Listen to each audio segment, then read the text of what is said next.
অনৈতিক কিছু দেখলেই সোজা সানডে মানডে ক্লোজ। সাভারের সিরিয়াল কিলারের এমন স্বীকারোক্তিতে রীতিমতো তোলপাড় সারা দেশ। নিজেকে পাগল সাজিয়ে আড়ালে থাকা এই সম্রাট আসলে এক ঠান্ডা মাথার খুনি।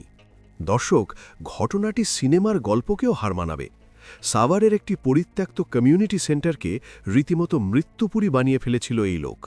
গত 5 মাসে সেখান থেকে উদ্ধার হয়েছে 5টি লাশ।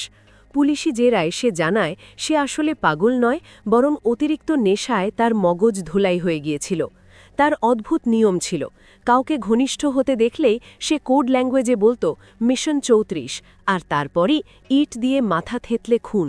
এতদিন ছদ্মনামে মডেল মসজিদ আর পরিত্যক্ত ভবনে লুকিয়ে থাকা এই অপরাধী হয়তো অন্য কোনো এলাকা থেকেও পালিয়ে এসেছিল।